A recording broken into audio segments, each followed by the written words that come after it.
दोस्तों नमस्कार, राम राम, जय श्री राम और जय माता दी। मैं इस समय आप सबको शिव की नगरी के जो मुख्य मंदिर है, जिसे हम प्रमंडल के नाम से जानते हैं, उसके अंदर लिए चल रहा हूँ। ऐसा ऐसा मंदिर के अंदर की सीढ़ियाँ भी चढ़ रहा हूँ और देख भी रहा हूँ और आपको दिखा भी रहा हूँ। वैसे तो इस मंदिर का इतिहास बहुत पुराना है और बड़ा दिलचस्प भी है।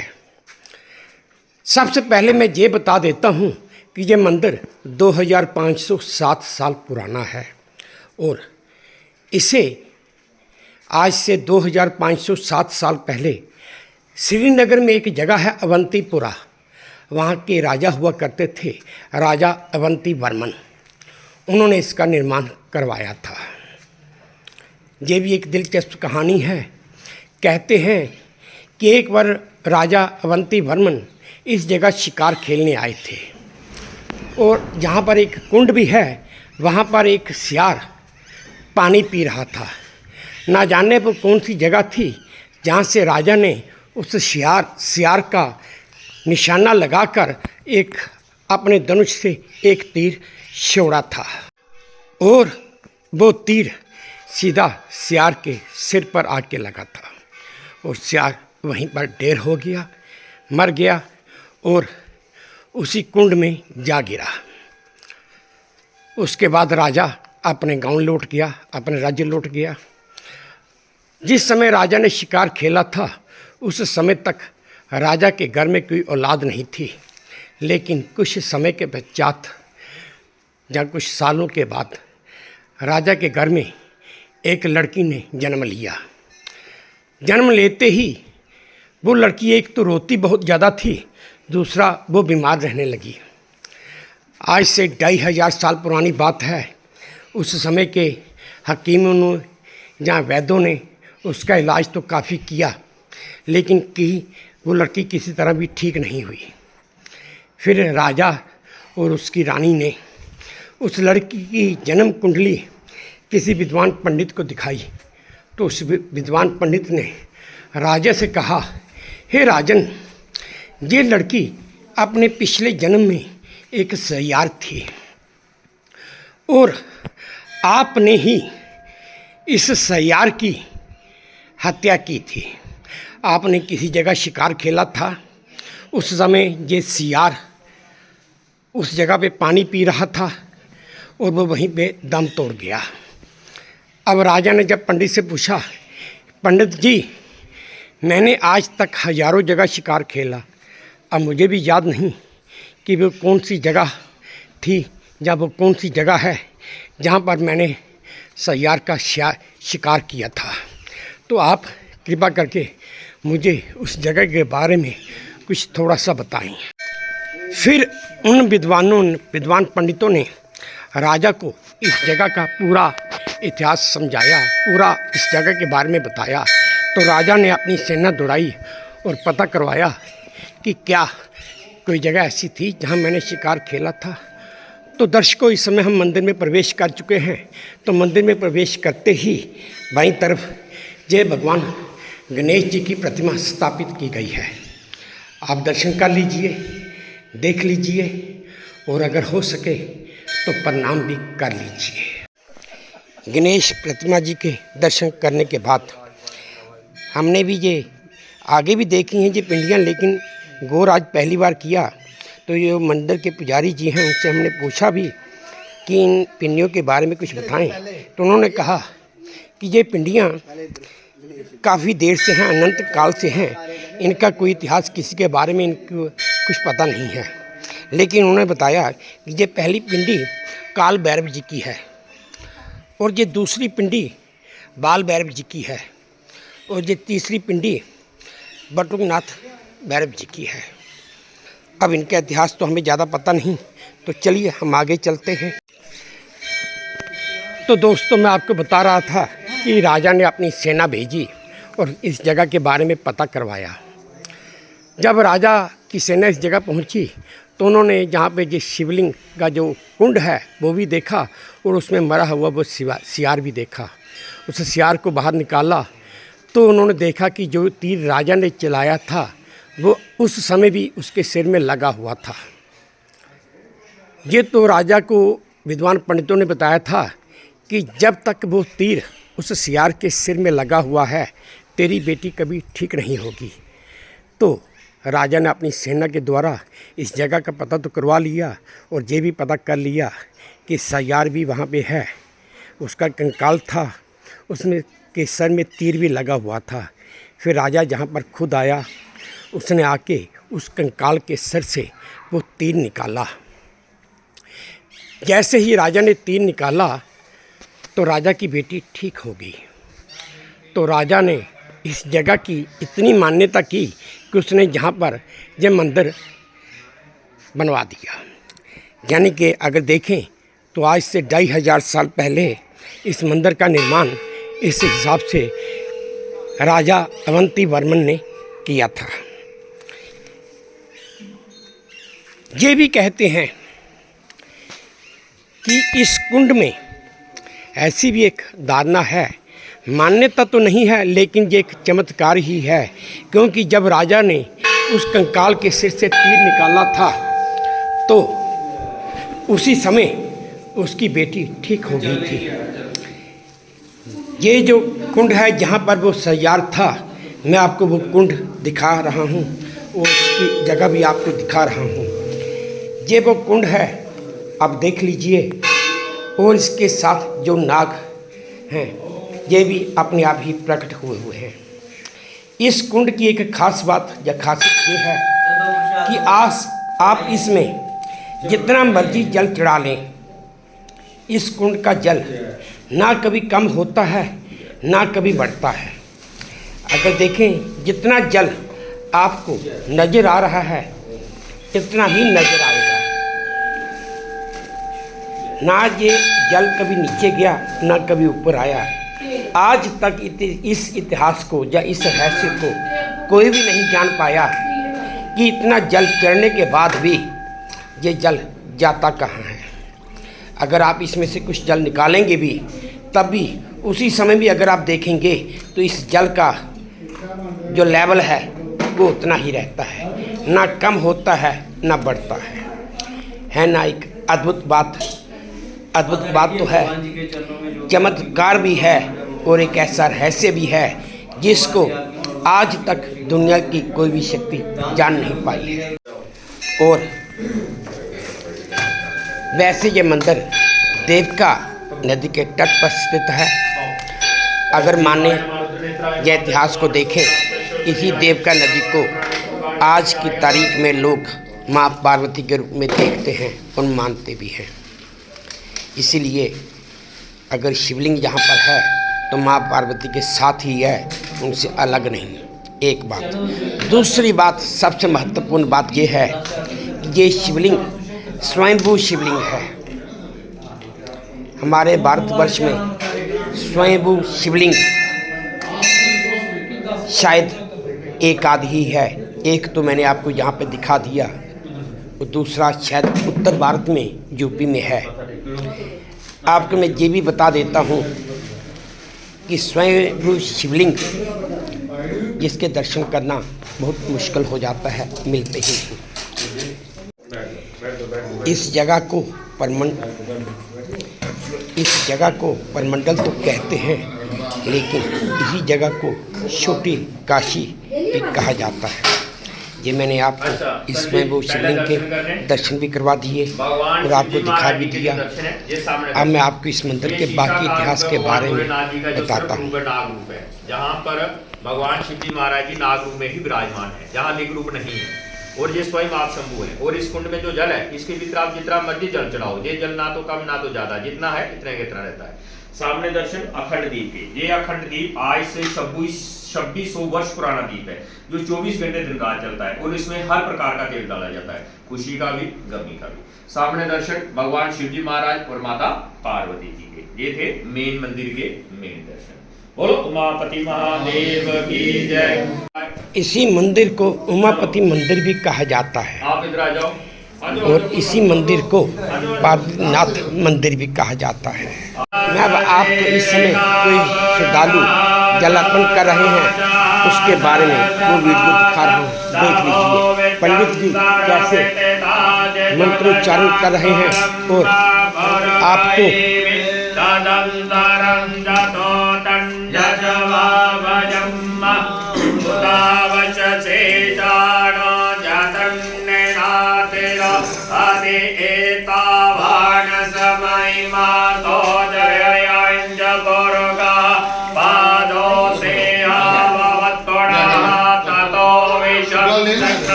देवासानि धर्माणि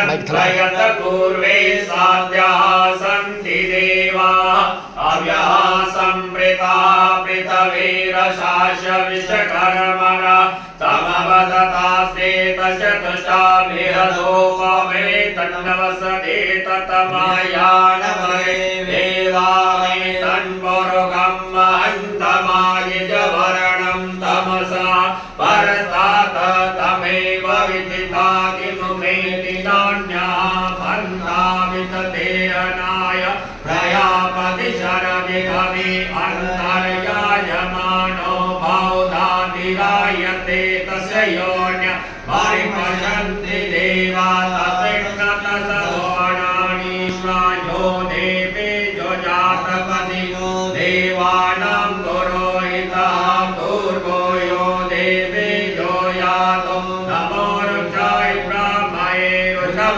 ब्राह्म्यञ्जनयन्तो देव अग्रे तुवकुवन्नायसे ब्रह्मणो विद्यात स देव असन्मने शीर्षते लक्ष्मीशक्षणयामाहो राष्ट्रे पार्श्वे नशतानि रूपभजितं जातं माहिषङ्गिकान् तं वैकान सर्वलोकं वैकान हरे ॐ त्र्यम्बकं ददामहे सुगन्धिं पुष्टिवर्धनम् उर्वारुकमिव वन्दनान् मृत्युर्मोक्षयमामृता।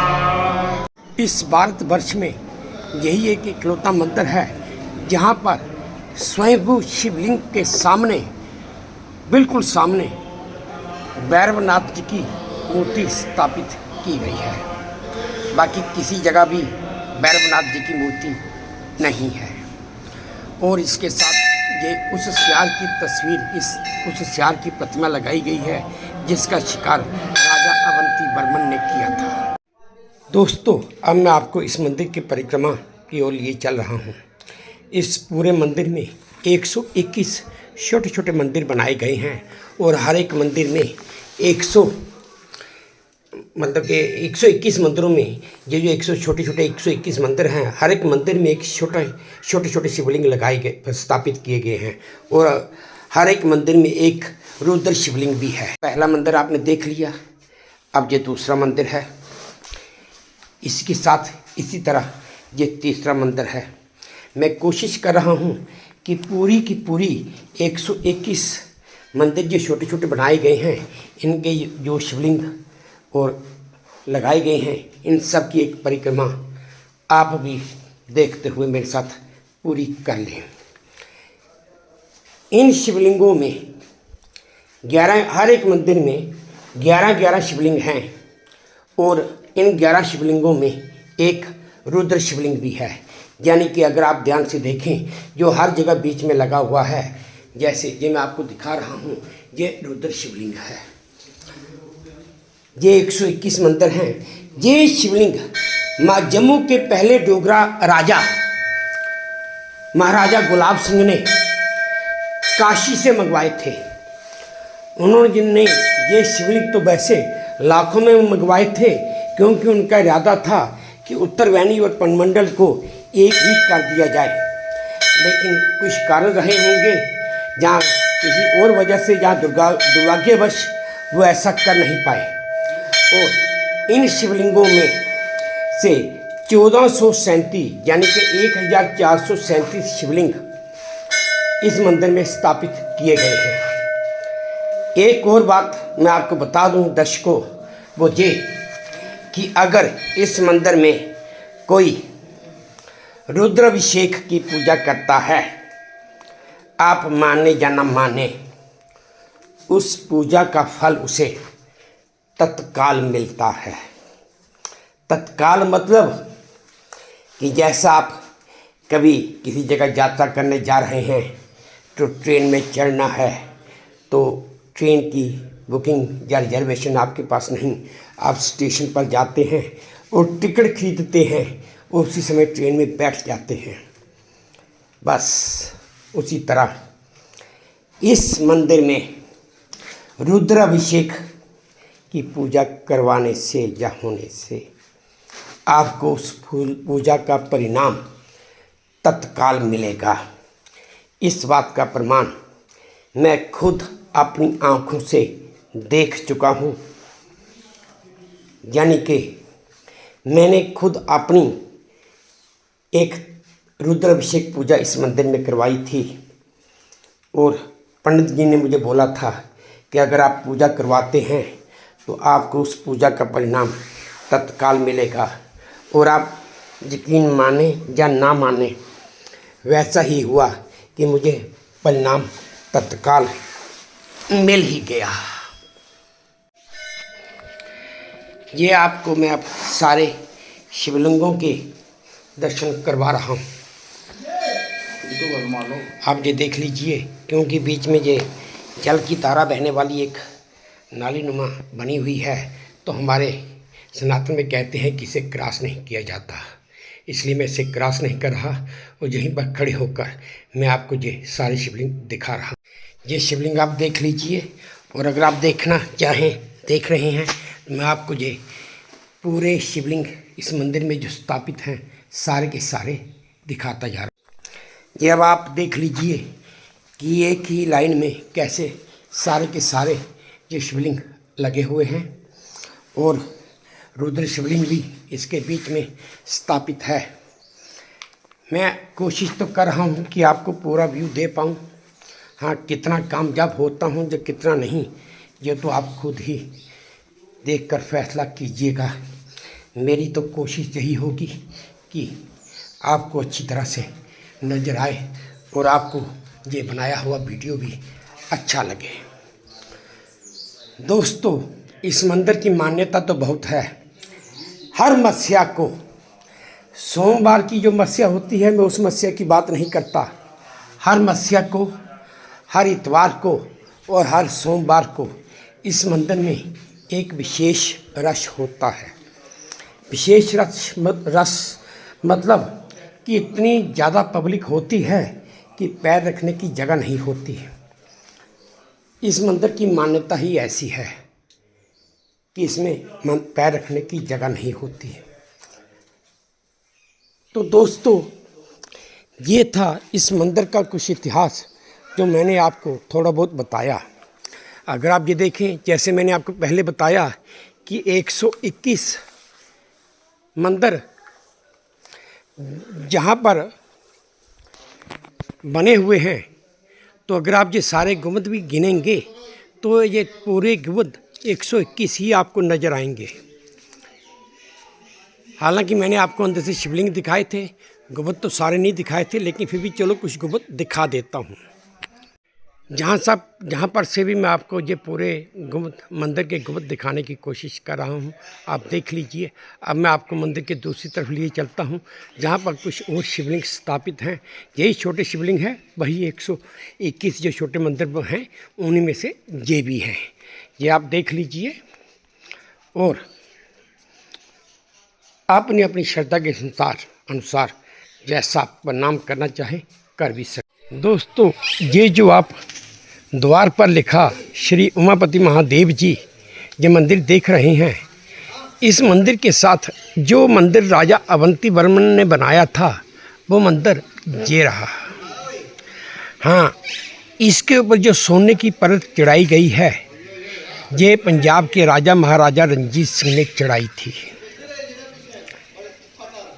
ये वाला मंदिर जो आप देख रहे हैं ये भी सोने की परत चढ़ाई गई ये मंदिर है, वो बिल्कुल इसी द्वार के ऊपर है जिसके ऊपर लिखा हुआ है उमापति महादेव जी मंदिर। ये मंदिर जयपुर के राजा मान सिंह ने बनाया था। कहते हैं कि मान सिंह जब काबुल फतह करने जा रहा था तो उसने आप जहाँ पर आके मन्नत मांगी थी कि हे प्रभु, अगर मैं काबुल फतह करके आया तो मैं इस जगह पहले आपका मंदिर बनाऊंगा, उसके बाद मैं अपने घर वापस जाऊंगा। बस फिर क्या था, महादेव का आशीर्वाद था। राजा मान सिंह ने काबुल फतह किया और वो इसी जगह आया। इस जगह आके उसने ये मंदिर बनाया और इस मंदिर को बनाने के बाद वो अपने घर वापस गया। ये था इस मंदिर का कुछ इतिहास जो मैंने आपको बताया। अब कोशिश करता हूँ कि आपको कुछ और भी दिखाऊं। इसी परमंडल मंदिर के अंदर ही ये राधा कृष्ण जी का एक छोटा सा मंदिर भी बनाया गया है। जाहिर है कि ये मंदिर बाद में बनाया गया है। मंदिर के दरवाजे तो अभी बंद हैं, तो मैं बाहर से ही आपको ये तस्वीर दिखा रहा हूँ। ये राधा कृष्ण मंदिर के प्रांगण में ये एक पुराना कुआं भी है, इसमें जल भी है, लेकिन एक बड़े अफसोस के साथ कहना पड़ता है, अब जैसे आप कुएं की दीवारों पे देख रहे हैं, काई भी जम चुकी है और छोटे छोटे पौधे भी निकल रहे हैं। इसका मतलब ये कि इसका रख रखाव कोई भी नहीं कर रहा। पहले तो आप ये देखिए कि इस देवका नदी में कितनी गंदगी फैली हुई है। मंदिर का पूरा रख रखाव तो धर्मर्थ ट्रस्ट के अंदर है, लेकिन इस गंदगी को देखते हुए यही लगता है कि धर्मर्थ ट्रस्ट का इस तरफ कोई ध्यान नहीं है और ना ही किसी और अथॉरिटी का कोई ध्यान है। भाई, मैं कंसर्न्ड अथॉरिटीज़ का इस तरफ ध्यान लाना चाहता हूँ कि ये एक ऐसा स्पॉट है, लोगों की मान्यता भी बहुत है इस मंदिर में, तो कृपया इसकी साफ़ सफाई पर भी थोड़ा ध्यान रखें और ध्यान दें। देखो दोस्तों, ये बाहर हिमाचल से आए हैं और ये एक जगह इनको मैंने बोला है कि आप रेत खोदिए, जैसा कि यहाँ पे बताया जाता है और मान्यता भी है। आप किसी भी जगह से रेत खोदोगे, बस थोड़ा सा गड्ढा निकालना है तो नीचे से पानी अपने आप आ जाएगा।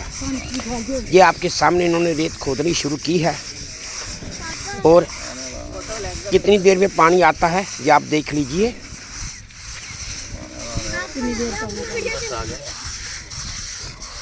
अभी आधा मिनट ही हुआ है इनको खोदते हुए और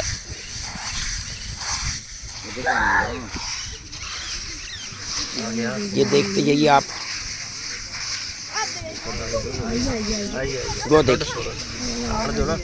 वो देखिए नीचे से पानी आना, पानी नजर आ गया। यानी कि 50 सेकंड में ही हालांकि ये आधे फीट का 6 इंच का ही एक गड्ढा होगा, तो आप देखिए पानी कैसे उसमें बढ़ता जा रहा है। ये बात तो ये गुप्त गंगा है। इसी गुप्त गंगा को माँ पार्वती के रूप में पूजा भी जाता है और माना भी जाता है। दोस्तों, अब आखिर में मैं आपको एक माता वैष्णो की ये बिल्कुल छोटी सी एक मूर्ति दिखा रहा हूँ। वीडियो काफ़ी लंबा हो चुका है और अब आपसे विदा लेता हूँ। हाँ, अगर आपको मेरा ये वीडियो अच्छा लगा हो, पसंद आया हो, तो प्लीज़ मेरे इस चैनल को लाइक कीजिए, शेयर कीजिए, सब्सक्राइब भी कीजिए।